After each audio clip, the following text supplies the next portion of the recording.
London, 1803. The chandeliers of Almack's assembly rooms cast their golden glow upon the cream of London society. Couples whirled across the polished floor in perfect harmony, a kaleidoscope of silk gowns and tailored evening coats. Yet in the shadowed alcove near the refreshment table, Eleanor Beaumont stood alone, a silent sentinel in her modest lavender gown. At 28, Eleanor had long since accepted her role as the forgotten daughter of Viscount Beaumont. Not that anyone would guess her connection to the three radiant young women currently commanding attention at the center of the ballroom. The Beaumont sisters, Sophia, Caroline, and Lillian, were the diamonds of the season, each more dazzling than the last. "Your sisters have outdone themselves tonight," came a familiar voice. Eleanor turned to find Lady Hartwick, her father's cousin and confidant, sipping punch beside her. "Indeed, Sophia appears to have captivated Lord Penrose entirely. And to think your father was near destitute just 3 seasons ago." Lady Hartwick's eyes narrowed. One might wonder how he managed such a remarkable recovery. Eleanor's fingers tightened around her fan. Few knew the truth, that it was her inheritance, the money left by her maternal grandmother, that had funded her sisters' seasons and secured their futures. Her own prospects had been the sacrifice. "Providence has been kind to us," Eleanor replied diplomatically. "Providence indeed." Lady Hartwick sniffed. "Though I wonder if Providence will be equally generous when the creditors come calling again. Your father's investments in the West Indies are failing, my dear. Whispers have already begun." A cold dread settled in Eleanor's stomach. The money was gone then, all of it. She had nothing more to give. "I see you understand," Lady Hartwick continued. "The Beaumont name hangs by a thread. One scandal, one whisper of insolvency, and all your sacrifices for your sisters will have been for naught." Across the room, Eleanor caught sight of her father, Viscount Beaumont, his face flushed with wine as he gestured animatedly to a group of gentlemen. At 53, he retained the handsome features that had once made him the catch of his season, though years of excess had taken their toll. Since her mother's death a decade ago, he had sought solace in gambling and ill-advised investments, each more disastrous than the last. "I shall speak with father," Eleanor said finally. "Perhaps there is something to be done." Lady Hartwick's laugh held no humor. "My dear girl, what can you possibly do that you haven't already? You've given everything." The orchestra struck up a new melody, and the crowd parted like the Red Sea. A hush fell over the assembly as a tall figure appeared at the entrance to the ballroom. "The Duke of Greystone," announced the footman, his voice carrying across the suddenly silent room. Sebastian Crane, the 5th Duke of Greystone, stood framed in the doorway, his expression as cold and remote as his reputation suggested. At 33, he commanded attention not merely for his title, one of the oldest and most powerful in England, but for the formidable presence he brought with him. His dark hair was cut fashionably close, accentuating the sharp planes of his face and the penetrating intensity of his grey eyes. "Well," murmured Lady Hartwick, suddenly alert. "This is unexpected. His Grace rarely graces these gatherings with his presence." Eleanor observed the ripple of excitement that spread through the room. Mothers with eligible daughters straightened imperceptibly. Young ladies adjusted their curls and practiced their most becoming smiles. "I heard he's finally seeking a bride," whispered a young woman nearby. "Lady Vanessa Caldwell is said to be the front-runner." "Of course she is," replied her companion. "A duke doesn't marry just anyone." Eleanor watched as the duke moved through the crowd, acknowledging greetings with brief nods but engaging with no one. There was something distant in his manner, as though an invisible barrier separated him from the rest of humanity. "Your father is about to make a grave mistake," Lady Hartwick said suddenly, nodding toward where Viscount Beaumont was weaving his way toward the Duke, his gait unsteady. Eleanor's heart sank. "Excuse me, Lady Hartwick." She moved quickly, intercepting her father before he could reach the Duke. "Father," she said quietly, taking his arm, "perhaps you might introduce me to Lady Durham. I've been hoping to discuss her charitable work." "Not now, Eleanor," he slurred, attempting to shake off her hand. "Can't you see Greystone is here? This is our opportunity." "Father, please." "Viscount Beaumont," came a deep voice, and Eleanor found herself looking up into the impassive face of the Duke of Greystone himself. "I was hoping for a word." "Your Grace." Her father's face lit with undisguised eagerness. "What an honor. May I present my eldest daughter, Miss Eleanor Beaumont?" The Duke's gaze shifted to Eleanor, and she felt a curious sensation, as though those grey eyes could see through every defence she had ever constructed. "Miss Beaumont." He offered a shallow bow. "Your Grace." She curtsied, keeping her eyes downcast as propriety demanded. "I understand you manage your father's household," he continued, surprising her with this knowledge. "I do, Your Grace, and quite capably from what I hear." Before Eleanor could respond, a commotion at the entrance drew everyone's attention. Lady Vanessa Caldwell had arrived, resplendent in crimson silk that set off her dark hair and fair complexion to perfection. At 26, the widowed countess was considered the most beautiful woman in London, her every appearance a carefully orchestrated triumph. "Ah, there she is," murmured Viscount Beaumont. "The woman everyone expects you to marry, Your Grace." If the Duke was offended by this impropriety, he gave no sign. "Expectations," he said coolly, "are rarely of interest to me, Viscount." His eyes returned to Eleanor, studying her with an intensity that made her breath catch. "Miss Beaumont, I should like to call on you tomorrow. There is a matter I wish to discuss." Eleanor stared at him in undisguised shock. "With me, Your Grace." "Indeed." The faintest suggestion of amusement touched his lips. 3 o'clock. "I trust that will be convenient."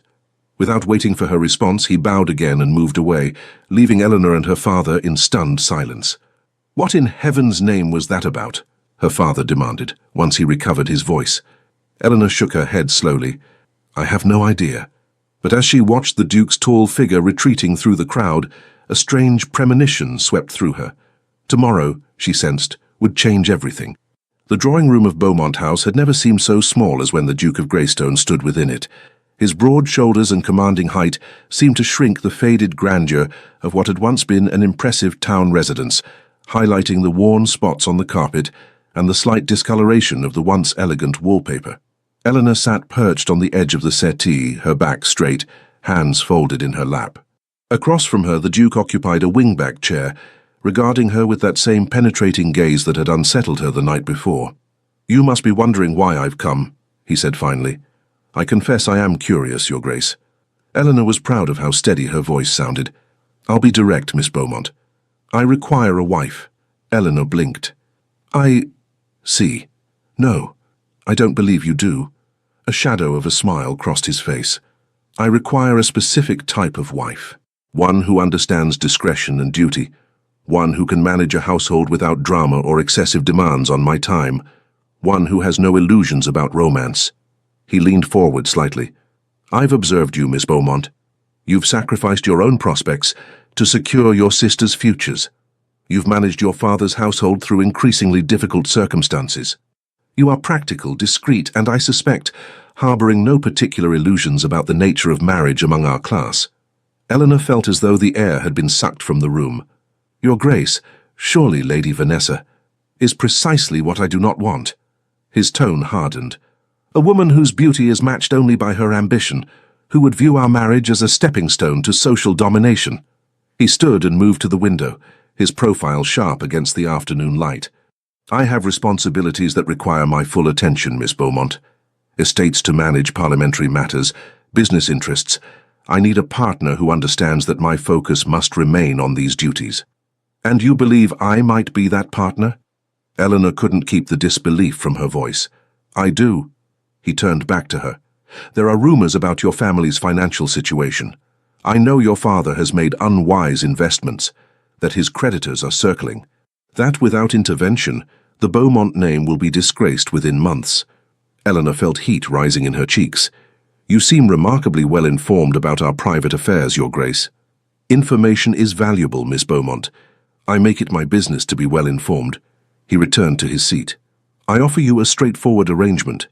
As my Duchess, you would have the means to clear your family's debts and secure their future. Your sister's positions in society would be unassailable. Your father would be protected from his worst tendencies. And in return, you would manage my households, attend functions when required, present a united and dignified front to society." His expression remained impassive. "You would be mistress of Silvermere, my principal seat in Kent, as well as my other properties. You would want for nothing material." Eleanor studied him, searching for some hint of his true motivations. "Forgive my impertinence, Your Grace, but why me?" Surely there are dozens of young ladies of good family who would accept such an arrangement gladly. Something flickered in his eyes, a momentary vulnerability quickly masked. There are rumors about me as well, Miss Beaumont. Some true, some fabricated. A suitable marriage would put many of them to rest. I see. And suddenly she did. A convenient wife, respectable but not ambitious, would shield him from whatever whispers followed him. You require a shield, not a partner. I prefer to think of it as a mutually beneficial arrangement. He rose again, his decision apparently made. I don't require an immediate answer. Take 24 hours to consider my offer. I'll return tomorrow at the same time. After he departed, Eleanor remained motionless on the settee, her mind racing. The Duke's offer was both salvation and prison.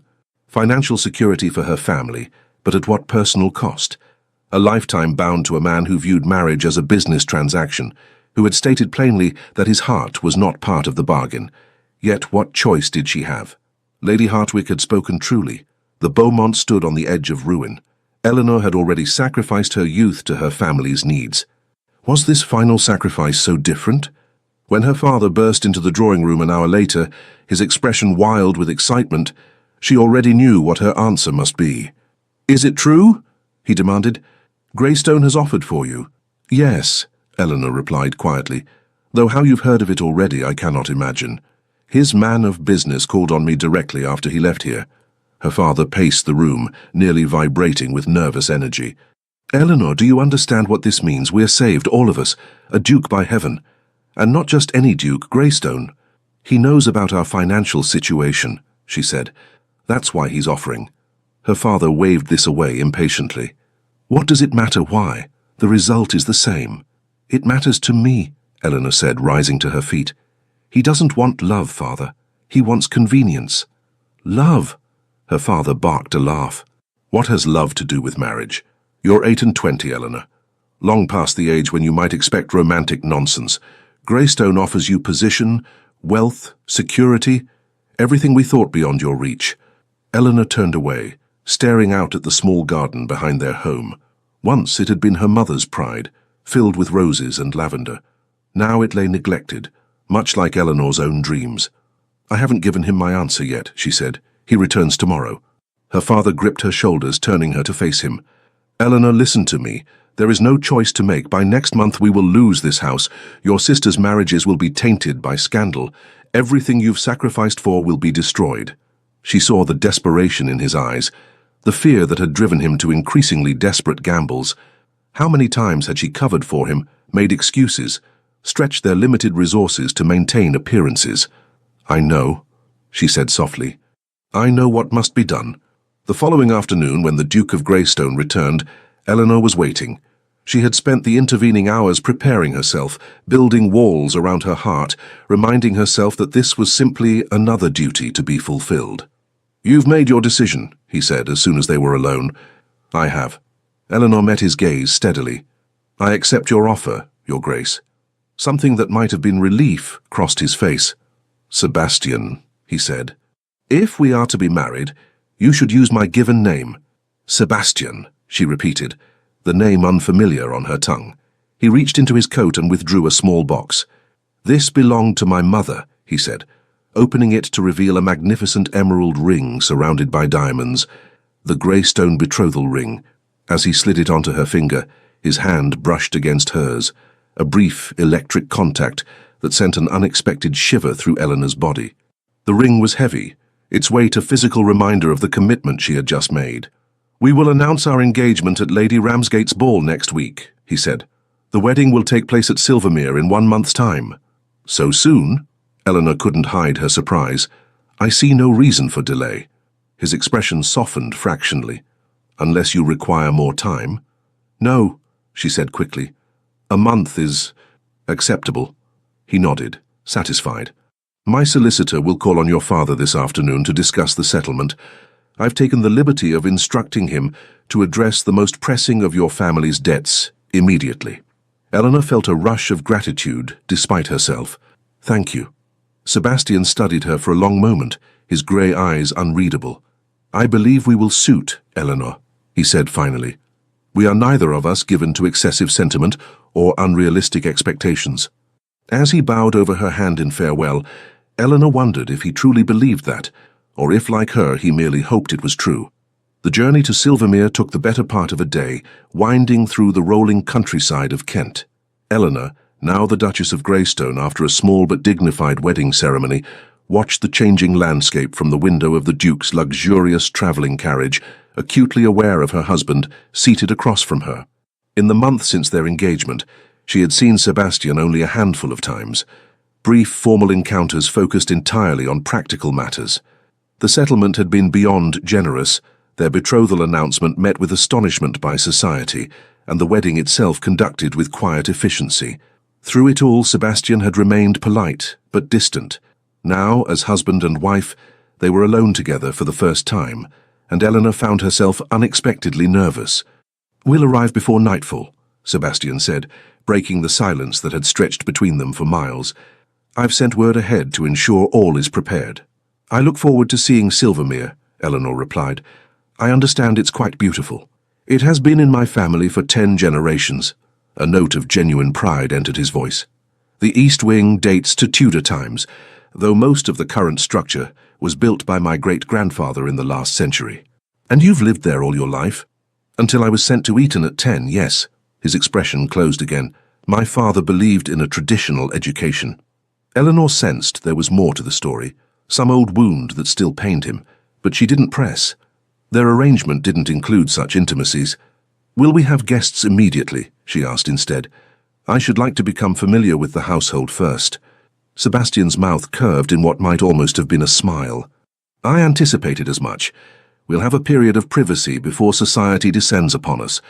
Though my grandmother, the Dowager Duchess, maintains a dower house on the estate, she will expect to meet you promptly." "I shall look forward to it," Eleanor said diplomatically. Sebastian raised an eyebrow. "You may revise that opinion after meeting her. My grandmother is formidable." "I'm not easily intimidated, Your Grace." "Sebastian," he corrected gently. "And yes, I'm counting on that quality."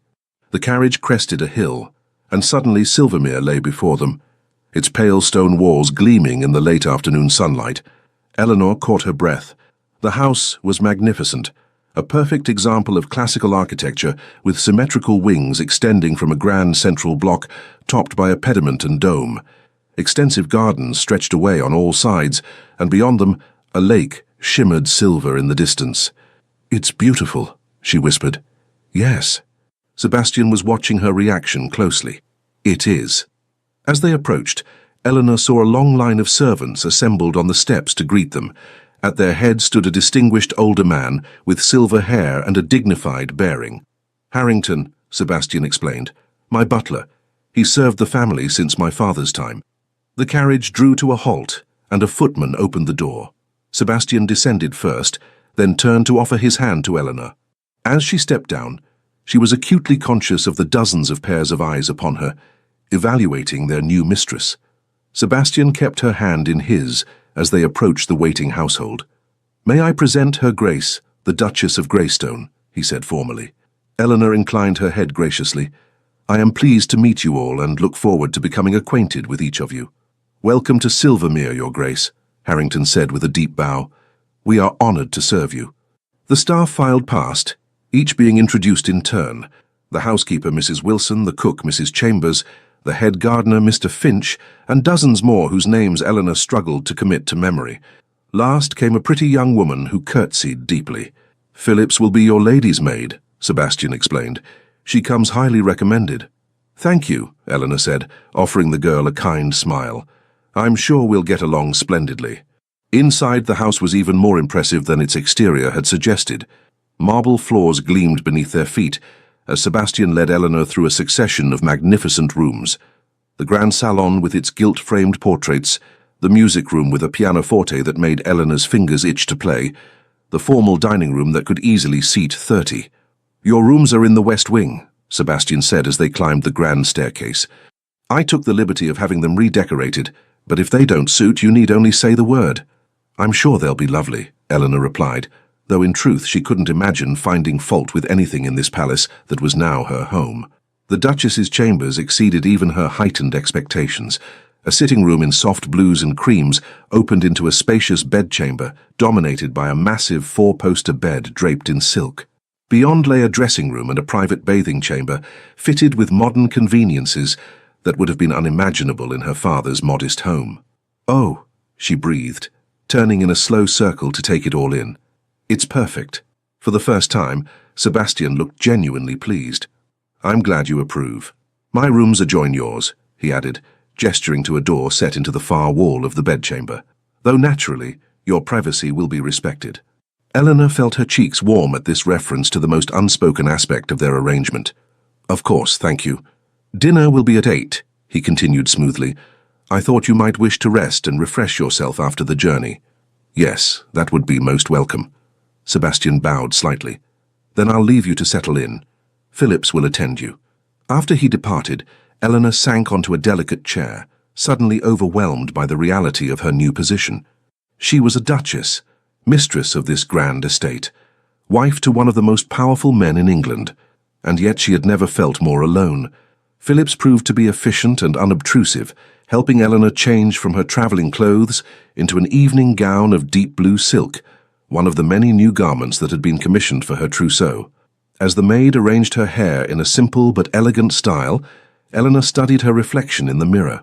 The woman who gazed back at her looked different somehow, more poised, more elegant, every inch a duchess. But behind her eyes lurked the same Eleanor Beaumont who had sacrificed everything for her family, who had never expected to marry at all, let alone to a duke. "You look beautiful, Your Grace," Phillips said softly. "Thank you, Phillips." Eleanor managed a smile. "I suppose I should go down. I wouldn't wish to keep His Grace waiting." She found Sebastian in a smaller, more intimate dining room than the grand hall she had been shown earlier. He stood as she entered, his expression warming slightly as he took in her appearance. "The blue suits you," he said, coming forward to escort her to the table. "I hope your rooms are comfortable." "Very much so. Everyone has been most welcoming." Dinner was a quiet affair, the silence broken only by the soft movements of the footmen serving each course. Eleanor found herself studying her husband covertly as they ate. In the warm glow of the candles, Sebastian's severe features softened slightly, revealing a handsomeness she had not fully appreciated before.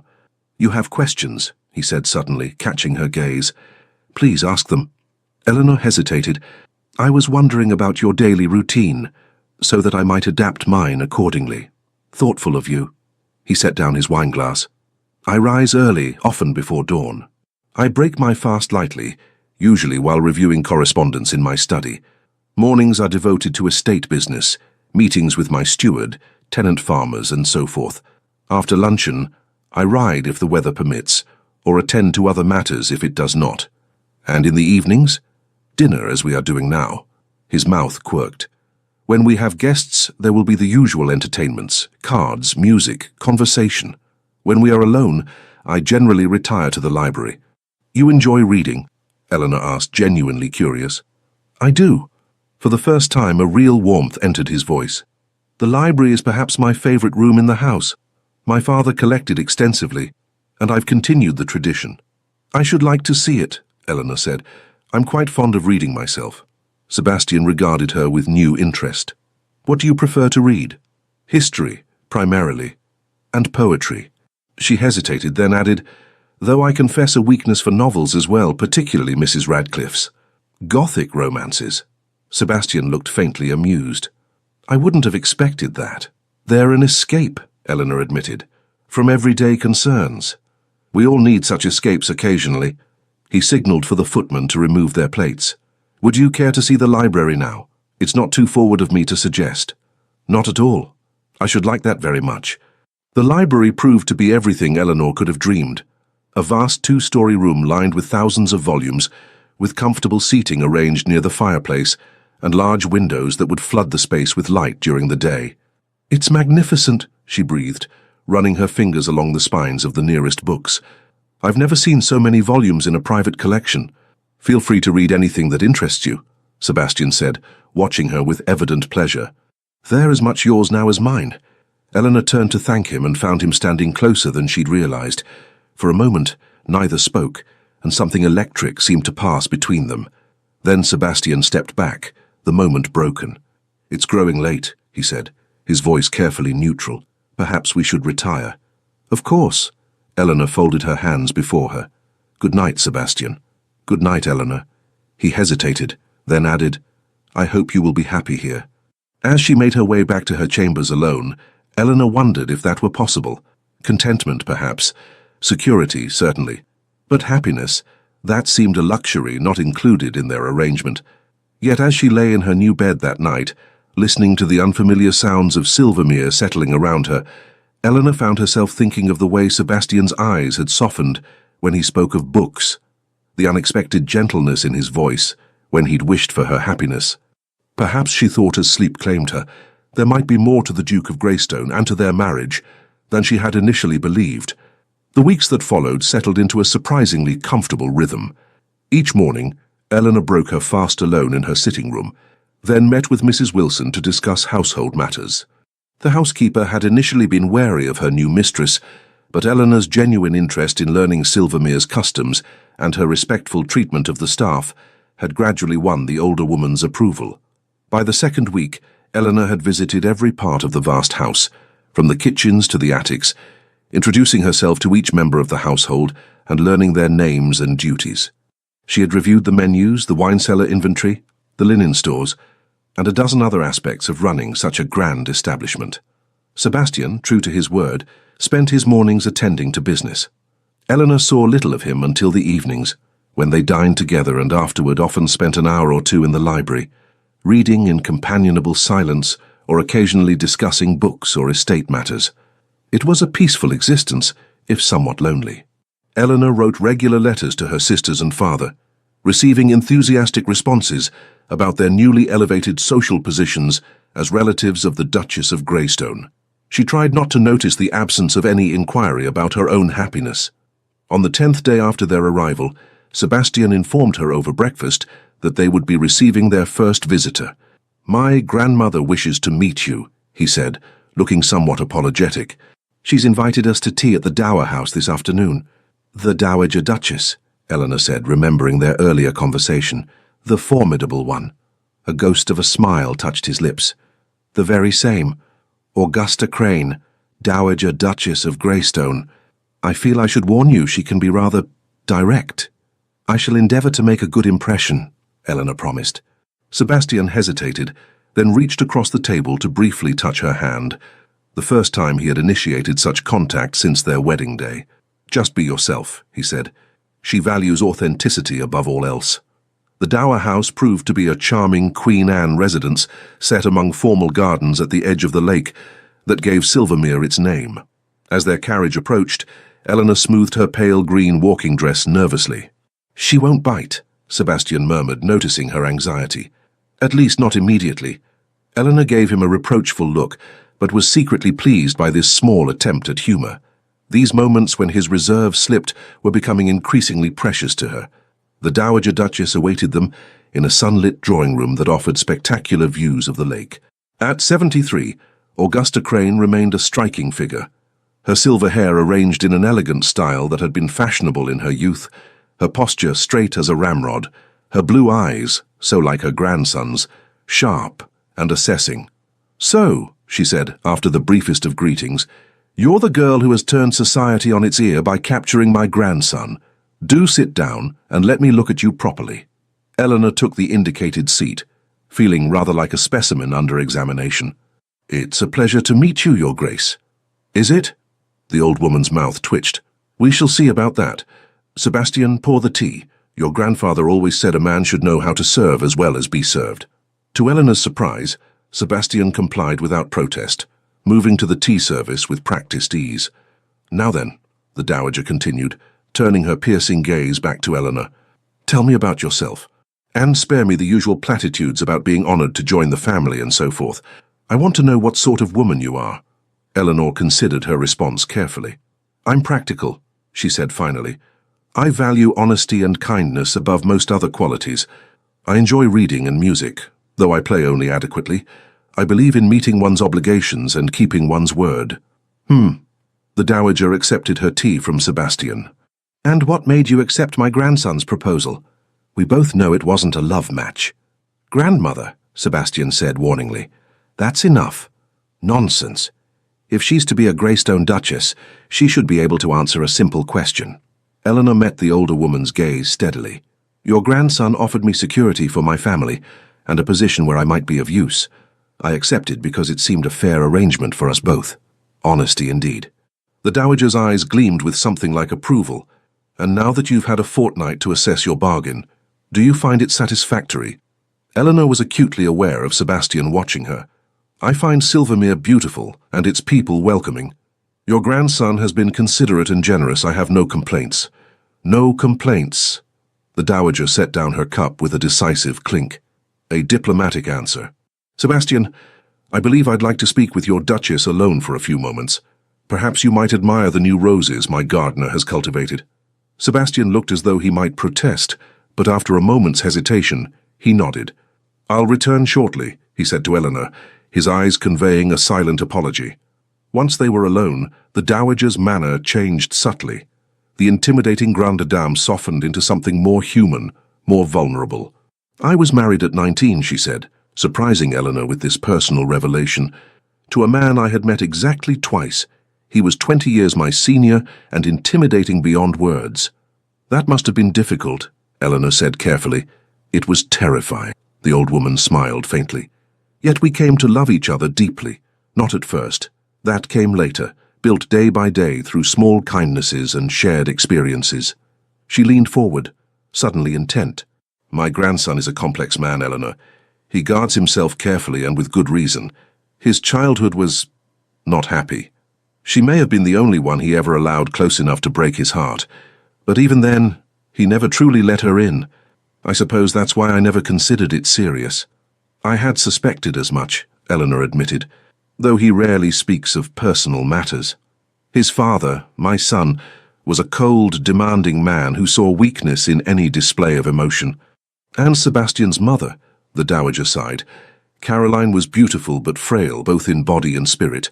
She died when Sebastian was 8, unable to withstand the demands of her position or her husband's neglect. Eleanor felt a pang of sympathy for the boy Sebastian had been. I'm sorry. After her death, my son became even more rigid in his expectations. Sebastian was sent to school far too young, denied the affection he craved, taught that duty must supersede all personal desires. The dowager's eyes grew distant with old pain. I did what I could, but a grandmother's influence only extends so far. Why are you telling me this? Eleanor asked gently. The old woman's gaze sharpened again. Because you have an opportunity I lacked with my own son. To break the cycle. To help Sebastian become more than the armor he wears. I'm not certain he would welcome such interference, Eleanor said. Our arrangement is based on mutual respect and independence.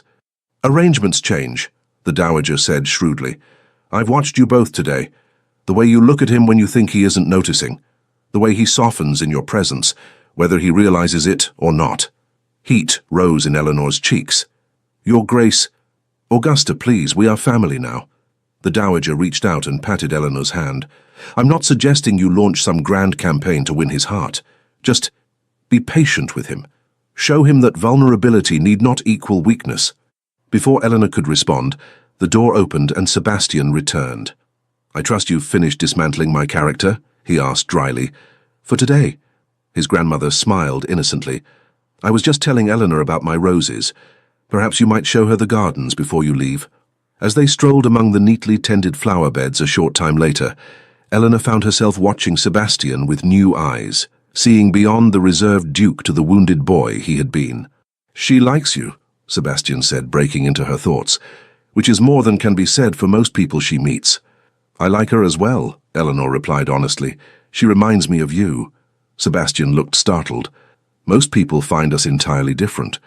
In manner, perhaps, but you share the same directness, the same clarity of purpose. She hesitated, then added, and the same kindness, hidden beneath a formidable exterior. He stopped walking, turning to face her fully. You find me kind. Increasingly so, she admitted, though I suspect you work hard to conceal it. For a long moment, Sebastian studied her face as though seeing her for the first time. Then he offered his arm again. We should return to the house. There's a chill in the air. That evening at dinner, something had shifted between them. Sebastian seemed more present somehow, asking questions about her day, listening attentively to her responses. When she mentioned her desire to review the charitable works traditionally undertaken by the Greystone Duchesses, he offered to have all relevant papers brought to her sitting room the following morning. "My mother established several initiatives in the nearby villages," he explained. "Schools, a small infirmary, apprenticeships for promising young people. After her death, my grandmother oversaw them, but they would benefit from your attention now." "I should like that very much," Eleanor said, touched by his thoughtfulness. "Perhaps I might visit some of these establishments soon." "I could accompany you," Sebastian offered, then immediately looked surprised at his own suggestion. "That is, if you would welcome the company." "I would," Eleanor replied softly. "Very much so." Their eyes met across the table, and for a moment the air between them seemed charged with possibility. The following days brought a subtle but definite change to their relationship. Sebastian began to include Eleanor in aspects of estate management, seeking her opinion on matters ranging from tenant disputes to the restoration of the East Wing. They rode out together to visit the villages, where Eleanor was received warmly as the new Duchess. At a small school in Thornfield Village, Eleanor knelt to speak with a shy little girl who reminded her of herself at that age. When she glanced up, she found Sebastian watching her with an expression that made her heart skip a beat, something warm and appreciative that vanished the moment he realized she had noticed. In the evenings, they still retired to the library, but now they often read passages aloud to each other, or engaged in spirited debates about literature and philosophy. Eleanor discovered that beneath his reserved exterior, Sebastian possessed both a formidable intellect and a dry wit that increasingly revealed itself in her presence. One night, as rain lashed against the windows and a fire crackled in the grate, Sebastian closed his book and regarded her thoughtfully. "You're not what I expected," he said. Eleanor raised an eyebrow. "Is that a compliment or a complaint?" "Definitely a compliment." The corner of his mouth lifted. "I thought we would be compatible. I didn't anticipate that I would enjoy your company so much." The simple admission warmed her more than the fire. "I feel the same," she confessed. "Our arrangement has proven more agreeable than I dared hope." "Arrangement?" Sebastian repeated the word slowly, as if tasting it. "Is that still how you think of our marriage?" Before Eleanor could respond, Harrington appeared at the door. "Forgive the interruption, Your Grace, but a carriage has just arrived. Lady Vanessa Caldwell requests accommodation for the night. She claims the weather has made travel unsafe." Sebastian's expression closed immediately, all warmth vanishing. "Show her to the blue guest suite," he said tersely. "Inform her we will receive her shortly." When Harrington had gone, Sebastian rose and moved to the fireplace, his back to Eleanor. "I apologize for this intrusion," he said stiffly. "Vanessa has always been persistent." Eleanor felt a cold knot form in her stomach. "Lady Caldwell was a friend of yours. We were briefly engaged 3 years ago." His voice was carefully neutral. "The arrangement ended by mutual agreement." This was news to Eleanor, and clearly contradicted the Dowager's assertion that Sebastian had never seriously courted anyone before. "I see." Sebastian turned back to her, his expression unreadable. "Vanessa is complicated. It would be best if I spoke with her alone first." "Of course." Eleanor rose, smoothing her skirts. "I shall retire for the evening." "Eleanor." He reached for her hand, then stopped himself. "Thank you for understanding." But as she made her way to her chambers, Eleanor wasn't sure she understood at all. The sudden appearance of Sebastian's former fiancée, the beautiful widow whom everyone had expected him to marry, seemed too coincidental. And Sebastian's reaction, that immediate withdrawal behind his walls, troubled her more than she cared to admit. Lady Vanessa Caldwell proved every bit as beautiful as her reputation suggested. When Eleanor finally met her the following morning in the morning room, she was struck by the contrast between them. Vanessa's dark, dramatic beauty against her own quieter appearance. Vanessa's confident elegance against her more reserved demeanor. Duchess. Vanessa's curtsy was technically perfect, but somehow still suggested she was doing Eleanor a favor. "How kind of you to welcome me to Silvermere on such short notice." "Not at all," Eleanor replied evenly. "We could hardly turn away a traveler in such weather." Vanessa smiled, a practiced expression that didn't reach her eyes. "Sebastian has always been so very gallant, one of his many admirable qualities." "Indeed." Eleanor gestured to the breakfast laid out on the sideboard. Please help yourself. His Grace has been called to deal with an issue on the home farm, but he sends his apologies. How unfortunate. Vanessa selected a piece of toast. Though it does give us an opportunity to become better acquainted.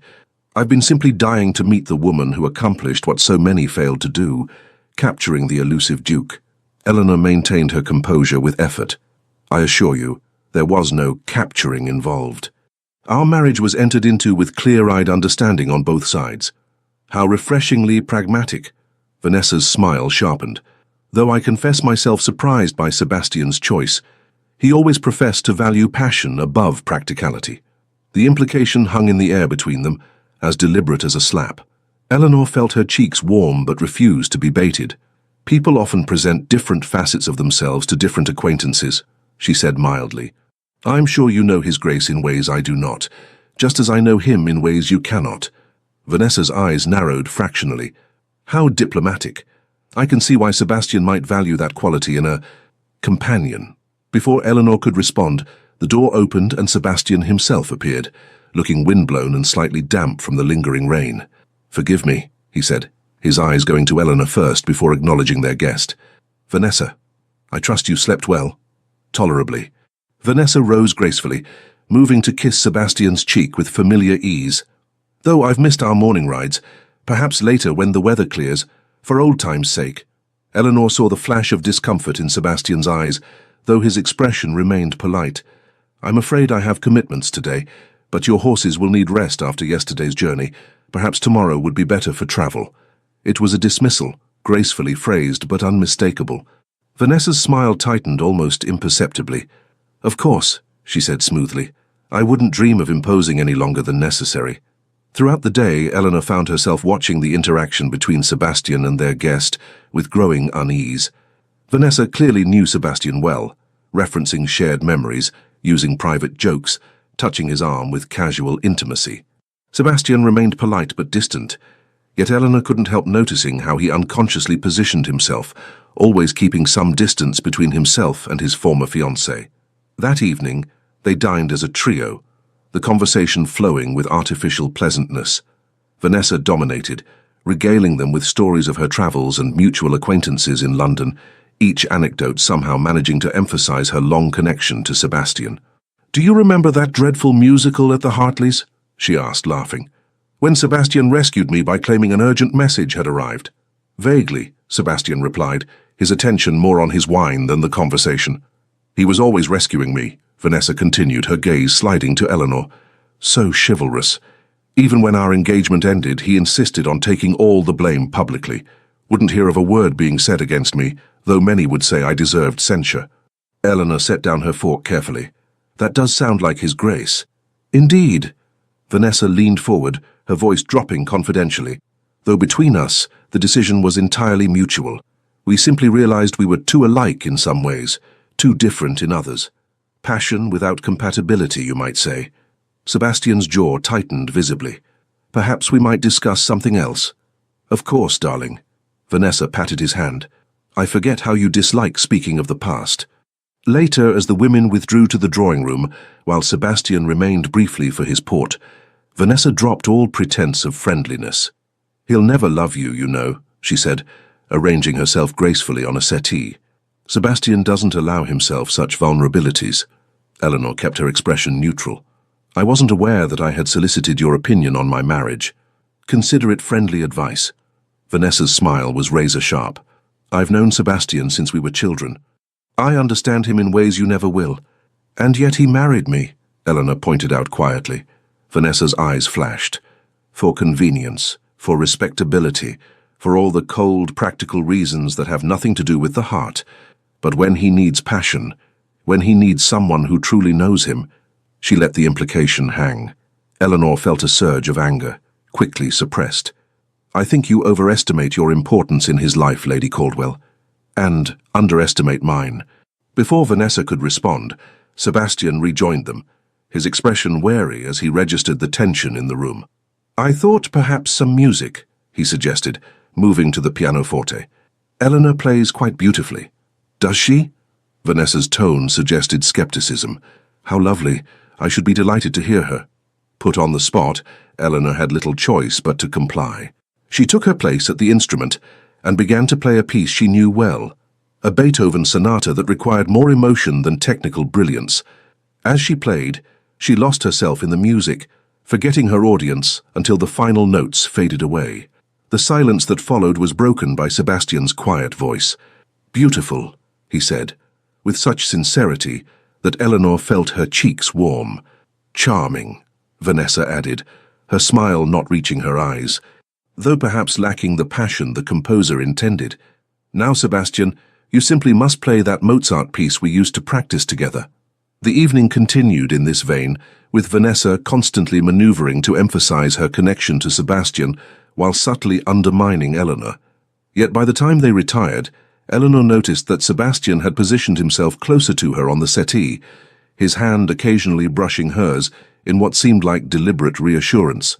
In the privacy of her chambers, as Phillips helped her prepare for bed, Eleanor found herself troubled by doubts she had thought vanquished. Had Sebastian married her purely because she was the opposite of Vanessa, safe, practical, undemanding? Was passion something he sought elsewhere, as Vanessa had insinuated? A soft knock at the connecting door interrupted her thoughts. Dismissing Phillips, Eleanor wrapped her dressing gown more tightly around herself and called, "Enter." Sebastian appeared, still fully dressed but with his cravat loosened and his hair slightly disheveled, as though he had been running his hands through it in agitation. "I owe you an apology," he said without preamble. "Vanessa's presence here is not coincidental." Eleanor steeled herself. "I had suspected as much. She wrote to me several weeks ago, expressing a desire to reconcile." Sebastian began to pace the room. "I responded clearly that I was married and not interested in renewing our acquaintance. This impromptu visit is her way of ignoring my wishes." "I see." Eleanor hesitated, then asked the question that had been troubling her. "May I ask why your engagement ended? The true reason?" Sebastian stopped pacing, his expression pained. "Vanessa is not a faithful woman. During our engagement, I discovered she was maintaining relationships with at least 2 other men." Eleanor gasped softly. "How terrible for you."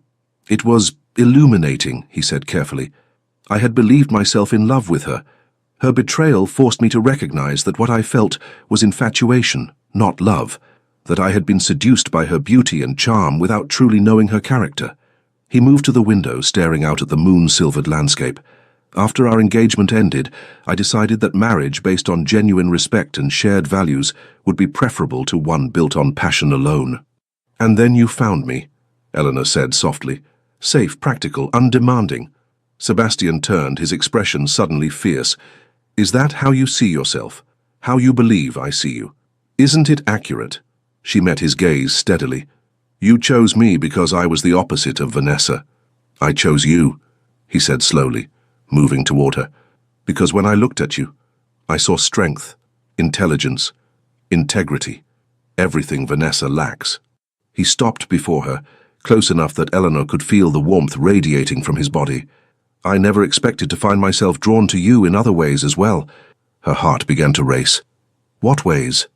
"The way you smile when something genuinely amuses you, the way you listen, truly listen, when others speak, the way you've made Silvermere feel like a home again." His voice dropped lower. "The way I find myself thinking of you at odd moments throughout my day." Eleanor scarcely dared breathe. "Sebastian—" "I don't wish to presume," he said quickly. "Our arrangement stands as agreed, but I wanted you to know that Vanessa means nothing to me now, and that you—" He stopped, seeming to struggle for words. "What about me?" Eleanor whispered. Instead of answering, Sebastian slowly, tentatively raised his hand to her cheek. His touch was feather-light, questioning. When she didn't pull away, he leaned forward and brushed his lips against hers, a brief, gentle kiss that ended almost before it began. "Good night, Eleanor," he murmured, stepping back. "I'll ensure Vanessa departs tomorrow, regardless of the weather." After he had gone, Eleanor remained standing in the middle of her chamber, her fingertips touching her lips where his had been. Something had changed between them tonight, something fundamental and irrevocable. The question was, what came next?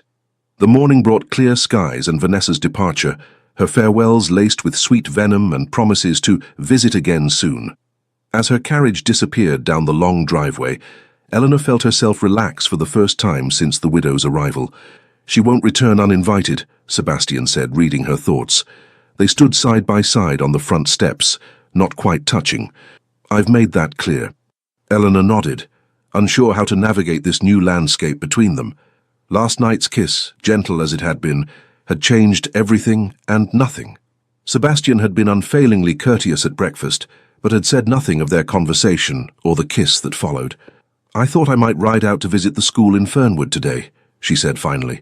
"The headmistress wrote asking if I might present prizes at their midsummer recitation." "Would you like company?" Sebastian asked, his tone carefully casual. Eleanor looked up at him, searching his face. "Yes," she said simply. "I would." The day proved unexpectedly perfect. Warm sunshine, gentle breezes, and the countryside at its most beautiful. As they rode side by side along country lanes, Eleanor found herself sharing stories of her childhood, of her mother's early death, of her determined efforts to keep her sister's futures secure. "So you sacrificed much for them," Sebastian observed, as they passed through a particularly lovely stretch of woodland. "It was my duty," Eleanor replied automatically. "No," Sebastian corrected gently. "It was your choice. There's a difference." At the school, Eleanor was touched by the children's obvious excitement and the headmistress's genuine appreciation for her interest. As she presented small prizes to beaming students, she caught sight of Sebastian standing at the back of the room, watching her with an expression that made her heart quicken. On the ride home, a sudden summer shower caught them halfway to Silvermere. Laughing, they raced for the shelter of an ancient oak, whose massive canopy offered some protection from the downpour. "Your hair is coming down," Sebastian said, reaching up to brush a damp tendril from her cheek. Eleanor was acutely aware of their isolation, the intimacy of the moment. "It always does," she replied, her voice sounding breathless to her own ears. "My maid despairs of it. I like it this way." His fingers lingered against her skin. Wild, free. The air between them seemed to thicken. Eleanor found herself leaning slightly toward him, drawn by some invisible force. Sebastian's eyes darkened, and for a moment she thought he might kiss her again. Instead, he straightened and glanced up at the sky. "The rain is letting up. We should continue before it starts again." That evening, the strange tension between them persisted through dinner and into their usual time in the library. Eleanor found it difficult to concentrate on her book, acutely aware of Sebastian's presence across from her, the memory of his lips against hers hovering persistently in her thoughts. Finally, she closed her book with more force than intended. "I think I shall retire early tonight," she said, rising abruptly. "Good night, Sebastian." "Eleanor, wait." He stood as well, setting aside his own book. "I feel I owe you an explanation for my behavior today." She paused, her heart racing. "What behavior?" "My inconsistency."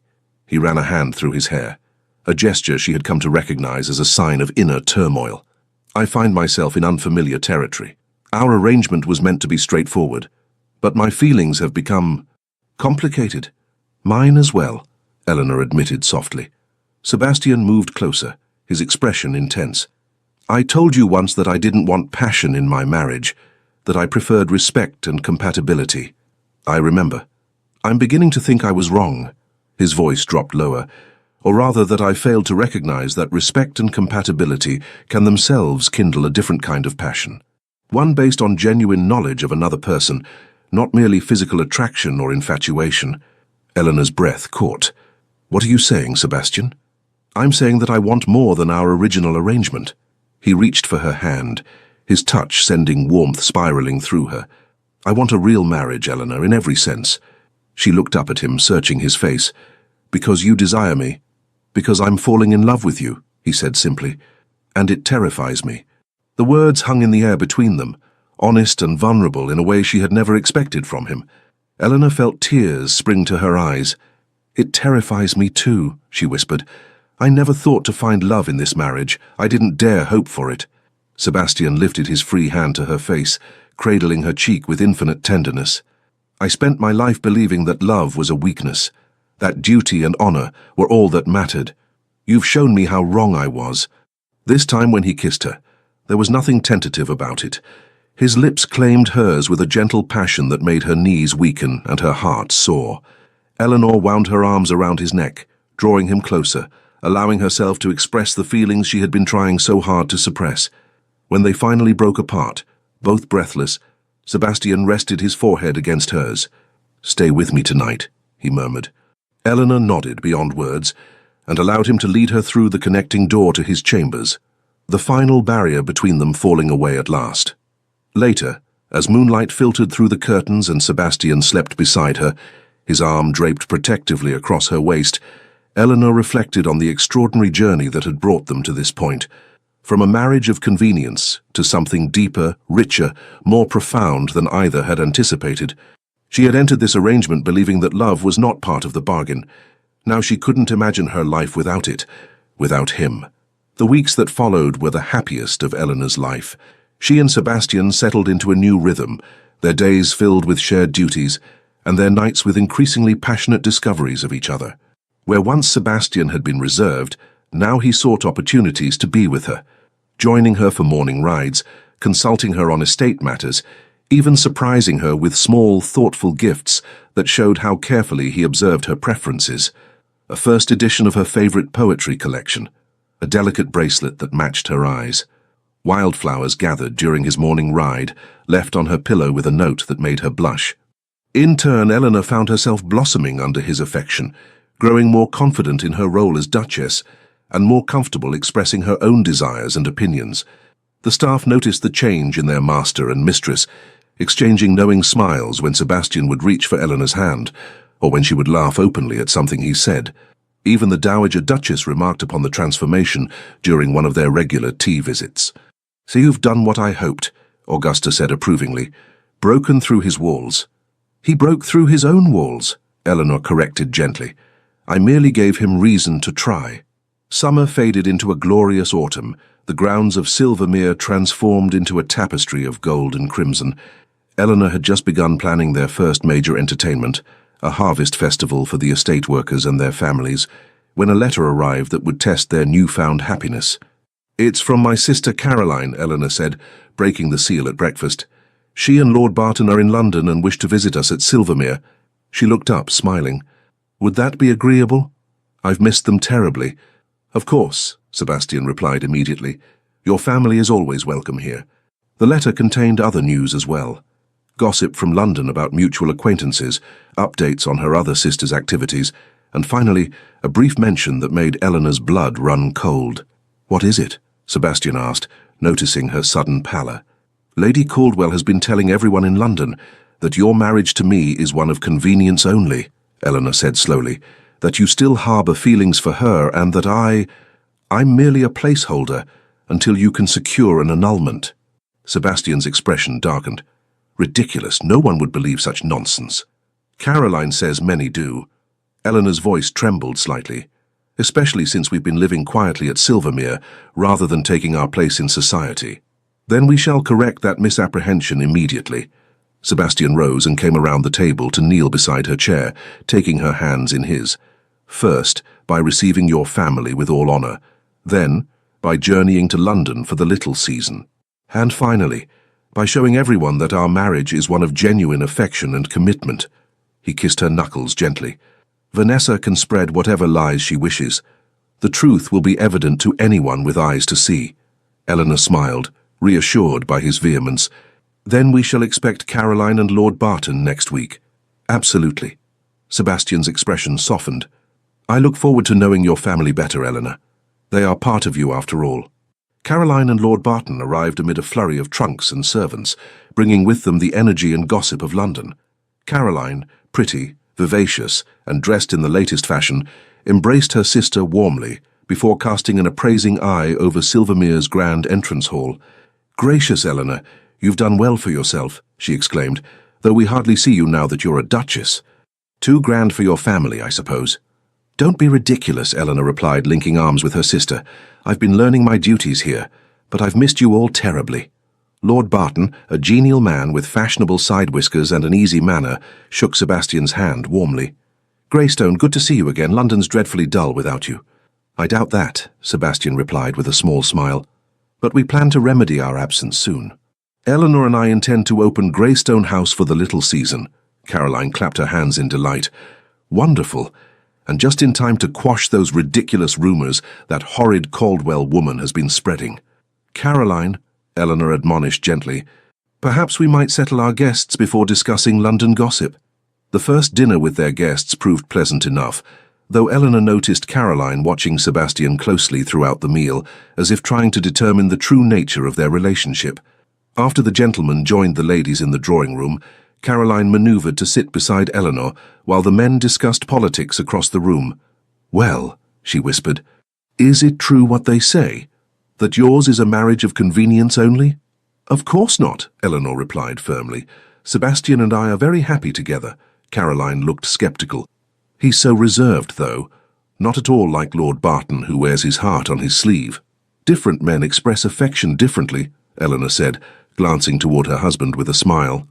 As if sensing her gaze, Sebastian looked up and returned the smile, a private moment that made her heart warm. Caroline followed the exchange with interest.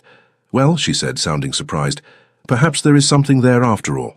The days that followed were filled with entertainments for their guests, riding expeditions, tours of the estate, musical evenings, and card parties that included some of the local gentry.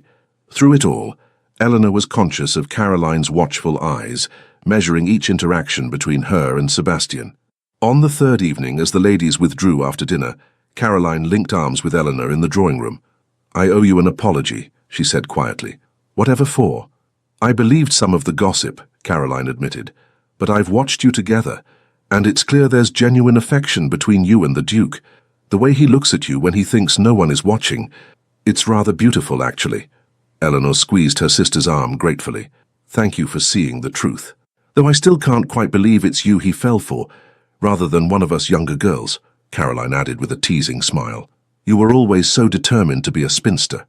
"Life takes unexpected turns," Eleanor replied, thinking of how dramatically her expectations had changed in just a few months. The men joined them shortly, and the evening proceeded pleasantly until a footman entered with a silver salver bearing a letter. "For you, Your Grace," he said, presenting it to Sebastian. Sebastian broke the seal, scanned the contents and frowned. "Excuse me," he said, rising. "Estate business requires my attention." After he departed, the conversation continued, but Eleanor found herself distracted, wondering what could have necessitated such an immediate response. When Sebastian didn't return after half an hour, she made her excuses and went in search of him. She found him in his study, standing by the window with the letter crumpled in his hand. His posture was rigid with tension. "Sebastian?" she said softly. "Is something wrong?" He turned, his expression grim. "Vanessa is coming to Silvermere." Eleanor felt her stomach drop. "What? Why?" "She claims she left some jewelry here during her last visit.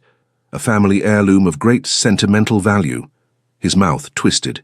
"It's a lie, of course. Another excuse to insert herself into our lives. Can't you refuse her? And have her tell all of London I'm keeping her property?" "No." He ran a hand through his hair. "She arrives tomorrow and will stay one night. No more." Eleanor moved to his side, placing a gentle hand on his arm. "We'll face her together." Sebastian covered her hand with his own. "I won't let her come between us, Eleanor.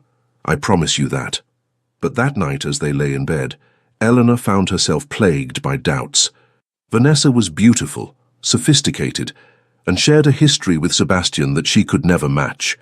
The woman's determination to reclaim him was obvious, and her tactics were likely to be as ruthless as they were calculated. "You're thinking too loudly," Sebastian murmured, pulling her closer against him. "I'm sorry," she whispered. "I can't help but worry about Vanessa's visit." "Don't!" He pressed a kiss to her temple. "What we have is real, Eleanor. Nothing she says or does can change that." Eleanor wanted desperately to believe him, yet as sleep finally claimed her, she couldn't quite banish the memory of Vanessa's parting words. When he needs passion, when he needs someone who truly knows him.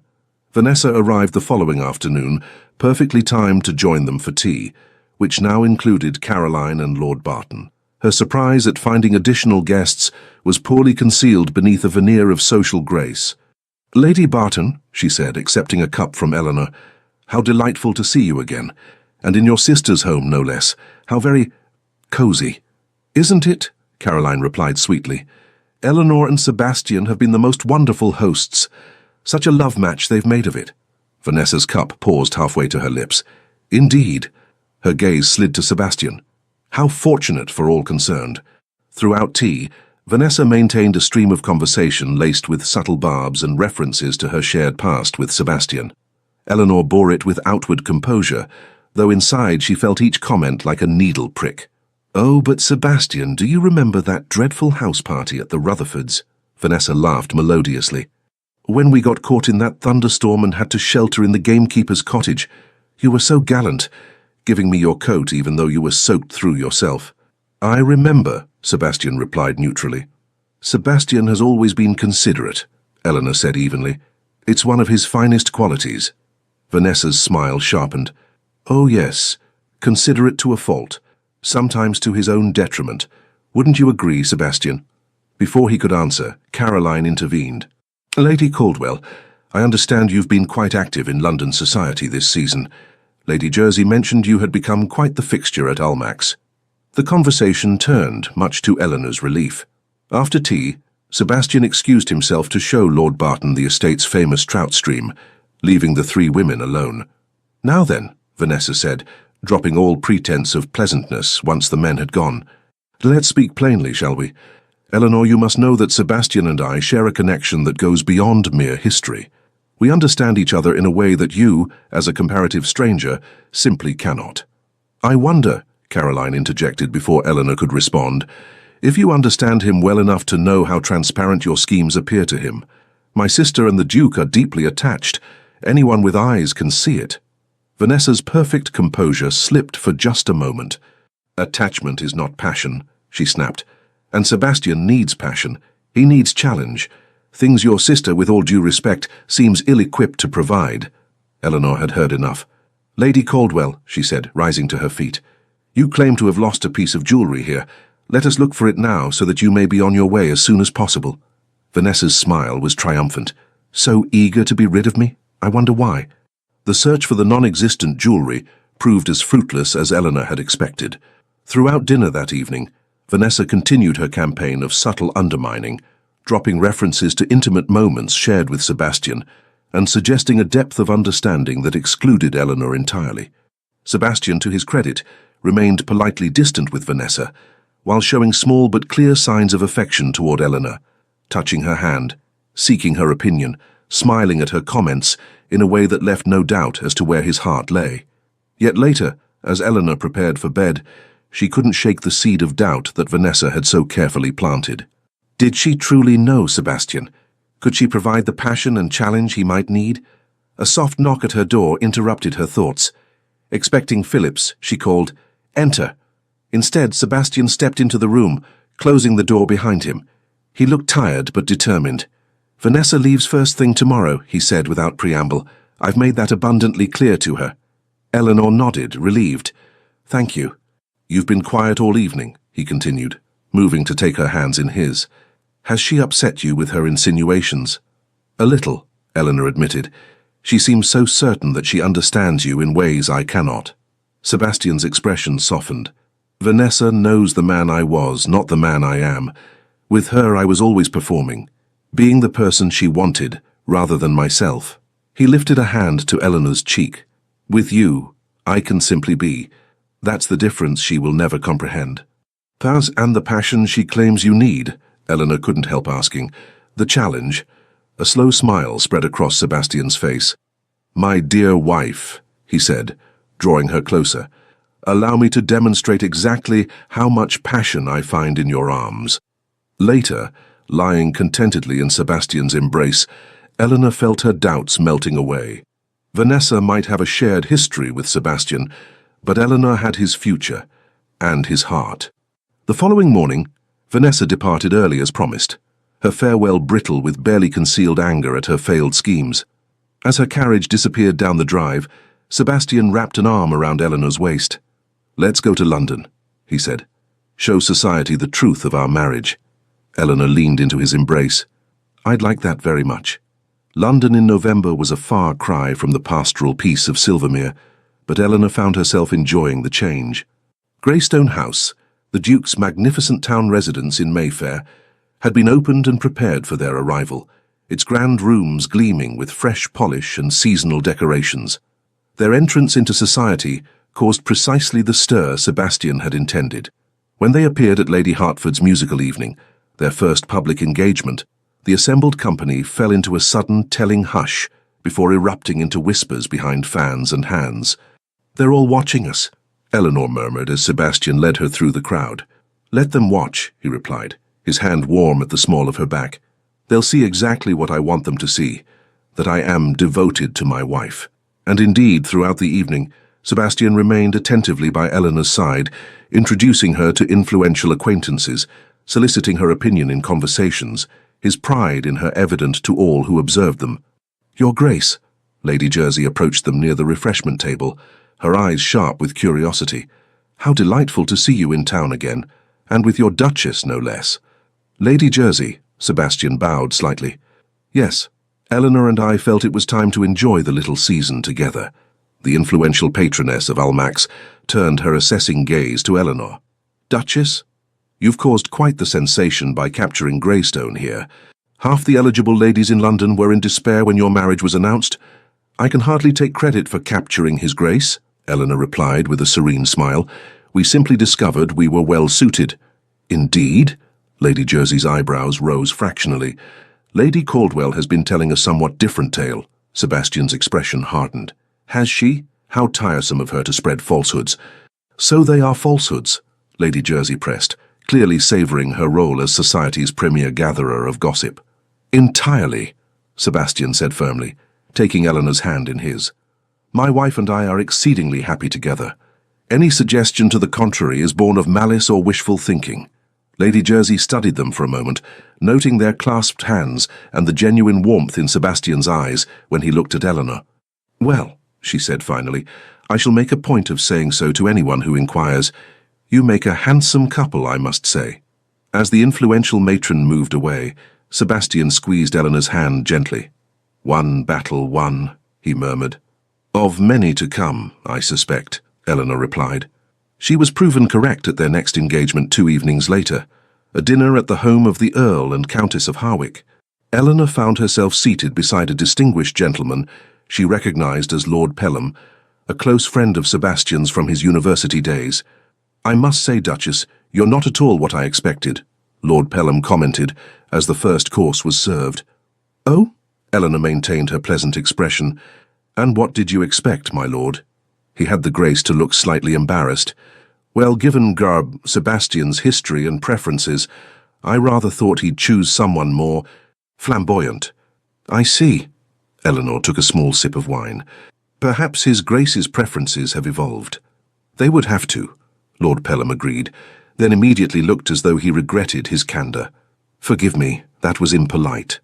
"Not at all," Eleanor said calmly.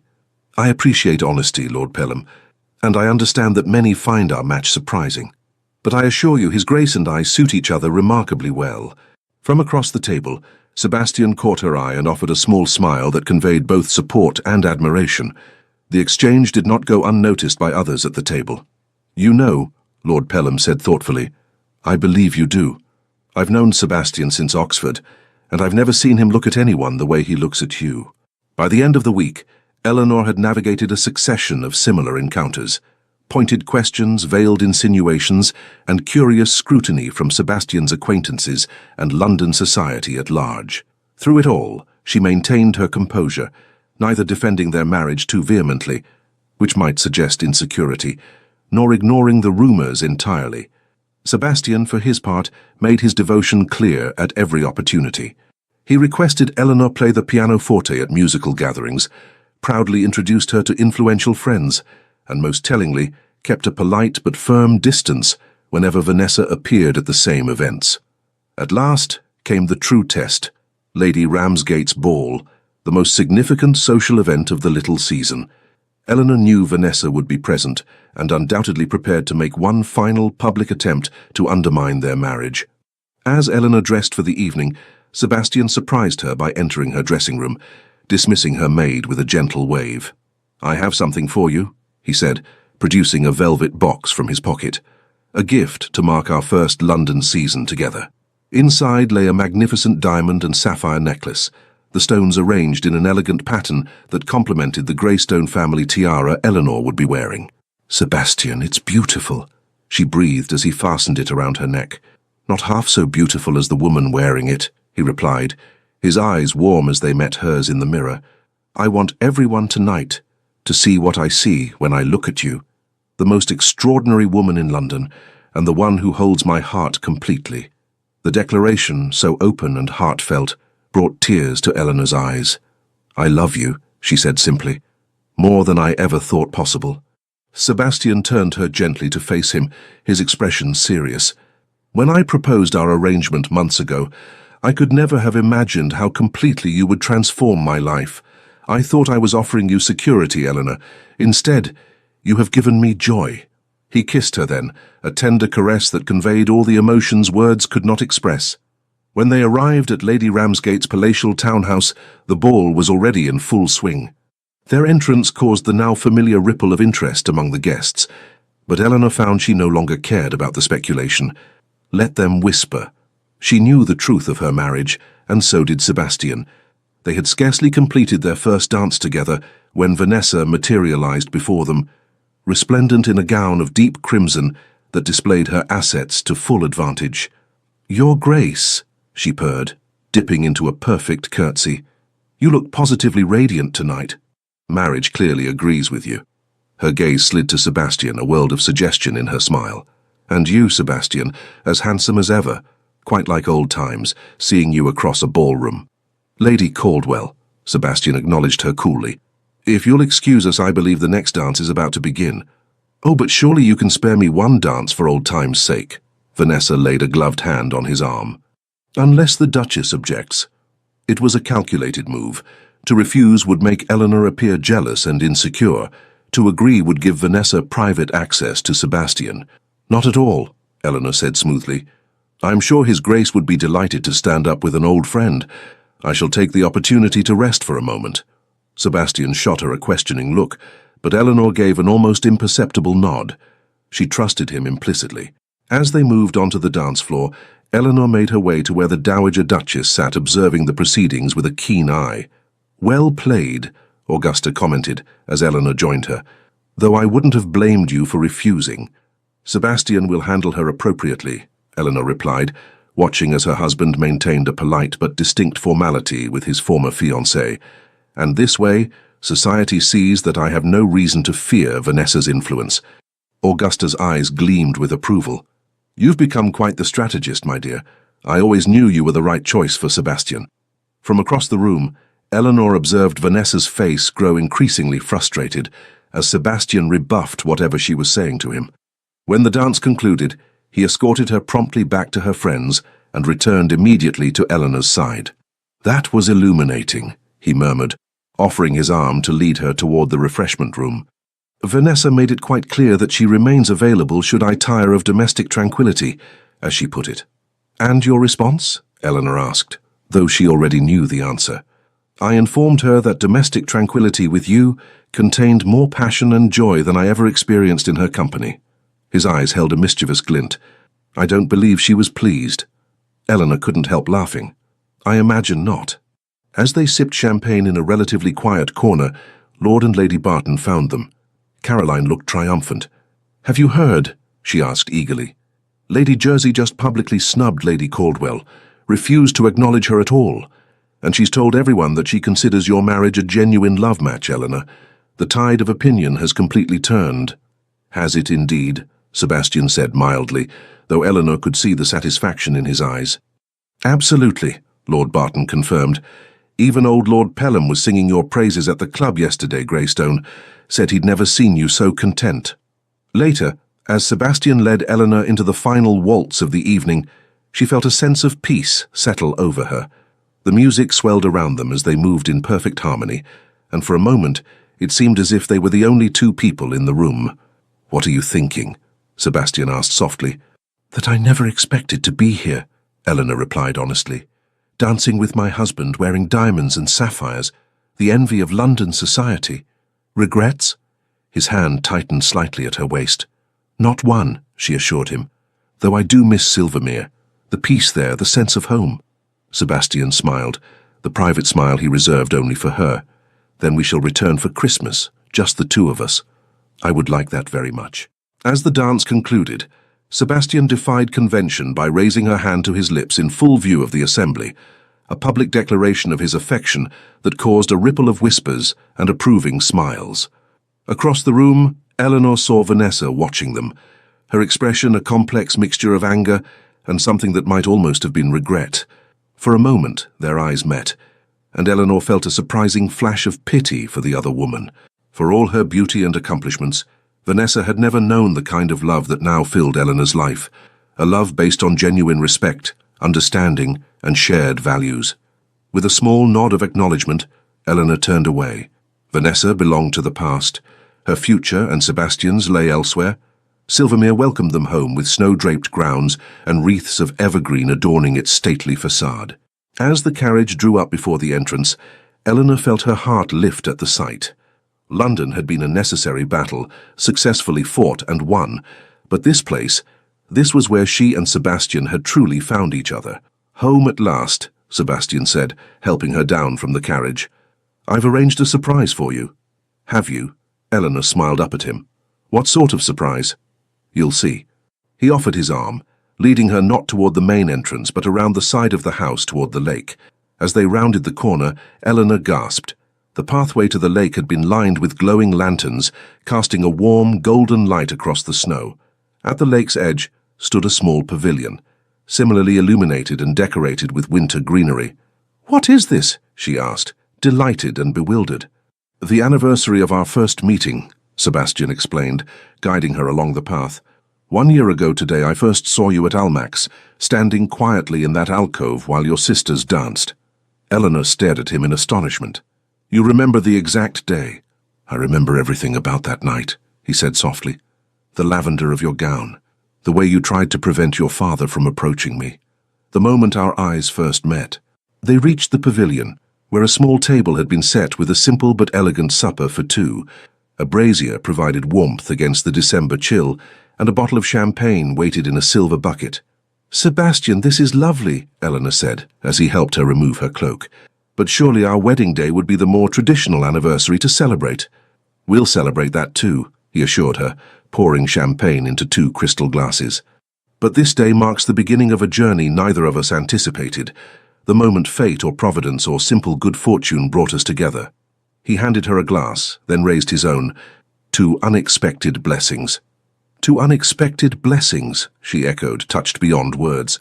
As they dined on delicacies prepared by Mrs. Chambers, Sebastian seemed almost nervous, a quality so unusual in him that Eleanor couldn't help noticing. "Is something wrong?" she asked finally. "Not wrong," he assured her quickly. "But I do have something I wish to say to you, Eleanor. Something important." He reached across the table to take her hand. "When I proposed our marriage, I offered you a cold, practical arrangement.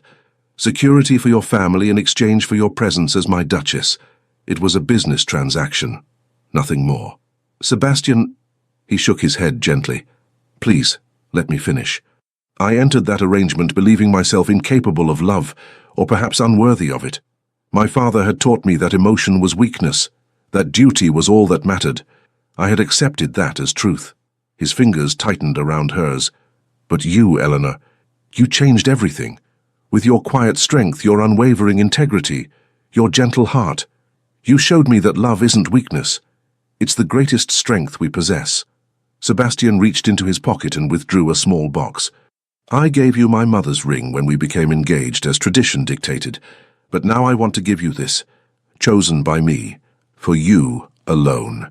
Inside lay an exquisite ring of sapphires and diamonds, reminiscent of the necklace he had given her in London, but uniquely beautiful. "I love you, Eleanor," Sebastian said simply, "not out of duty or convenience or arrangement, but with every part of my being. Will you accept this ring as a symbol of that love, as a renewal of our vows, not as Duke and Duchess this time, but simply as Sebastian and Eleanor?" Tears filled Eleanor's eyes as she extended her hand. "Yes," she whispered. "With all my heart, yes." As he slid the ring onto her finger beside the grey stone betrothal ring, Sebastian's own eyes glistened with emotion. "I never expected to find such happiness," he admitted. "To discover that the arrangement I proposed would lead to the greatest joy I've ever known." "Nor did I," Eleanor replied softly. I thought I was sacrificing my own happiness once more for my family's security. Instead, I found everything I never dared dream of. Sebastian rose and drew her to her feet, leading her to the edge of the pavilion. The winter night was clear, stars scattered like diamonds across the velvet sky, their light reflecting on the frozen surface of the lake. "Look," he said, pointing toward the house. Every window of Silvermere glowed with candlelight, transforming the great house into a beacon of warmth against the darkness. It was beautiful, magical, a perfect symbol of the light they had brought into each other's lives. "Our home," Eleanor murmured, "our future." "And what a future it will be," Sebastian said, drawing her into his arms.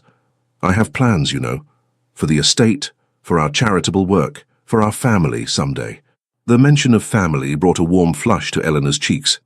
"About that," she said softly, "I have news of my own to share." Sebastian's eyes widened as understanding dawned. "Eleanor, are you saying—" "Yes," she confirmed, her smile radiant. "Dr. Morrison confirmed it yesterday before we left London. We will have an heir to Silvermere by midsummer." For a moment, Sebastian seemed unable to speak. Then, with a joy she had never before witnessed in him, he lifted her off her feet and spun her in a circle, his laughter echoing across the frozen lake. "Careful," she protested, laughing with him. "Your heir might object to such treatment." He set her down gently, his hands moving to cradle her face. "You have made me the happiest of men," he said, his voice thick with emotion. "My Eleanor, my heart, my unexpected Duchess." As his lips met hers in a kiss that held both tenderness and passion, Eleanor reflected on the extraordinary journey that had brought them to this moment, from a marriage of convenience to a union of souls, from strangers bound by arrangement to partners united by the deepest love. Snow began to fall gently around them, soft flakes catching in their hair and on their shoulders as they stood together beneath the winter sky. Behind them, Silvermere glowed with welcome. Before them stretched a future filled with promise. Sebastian had always believed himself immune to love. Eleanor had proven him completely wrong, and in that beautiful error lay their greatest blessing. Dear listener, in the quiet moments after our story ends, as Eleanor and Sebastian stand beneath the winter sky with Silvermere glowing behind them, I invite you to carry a piece of their journey with you. Like Eleanor, many of us have made sacrifices, putting others' needs before our own. We've accepted what seemed practical, rather than daring to hope for what our hearts truly desired. Yet her story reminds us that unexpected joy can find us at any stage of life, even when we believe our best years are behind us. Sebastian's transformation teaches us that it's never too late to lower our defenses and open our hearts. The walls we build for protection can become our prisons, keeping out not just pain, but the very love and connection we secretly long for. Their journey from arrangement to deep affection mirrors what the wisest among us have always known, that lasting love grows not from fleeting passion alone, but from shared values, mutual respect, and the daily choice to see and appreciate one another. As you rest tonight, may you find comfort in knowing that second chances exist, that new beginnings can arrive in unexpected packages, that the heart's capacity for love does not diminish with age, but grows richer, deeper, and more discerning. Like the warm lights of Silvermere against the winter darkness, may you be surrounded by the glow of those who truly see your worth, and may you sleep peacefully, protected by the knowledge that genuine love, whether from family, friends, or a life partner, is a fortress that shelters us through life's harshest seasons. Remember Eleanor's quiet strength and Sebastian's courage to change. Your own story continues to unfold, with possibilities for connection and joy that you may not yet imagine. Sleep well, dear friend. Tomorrow brings another page in your own beautiful narrative. With heartfelt appreciation, Legends of the Fall Team. Thank you for staying with us until the very end. If this story moved you, please consider subscribing to our channel, leaving a like, commenting, and sharing it with someone who needs a little hope and romance in their life today. From the bottom of our hearts, we thank you for supporting our channel. Your encouragement keeps us going and inspires us to keep creating more stories full of love, redemption, and unexpected turns of fate. Don't miss what comes next. At the end of this video, you'll see another suggested story from our channel. Click and be surprised by another emotional, unforgettable tale. With all our gratitude, the Legends of the Fall Team.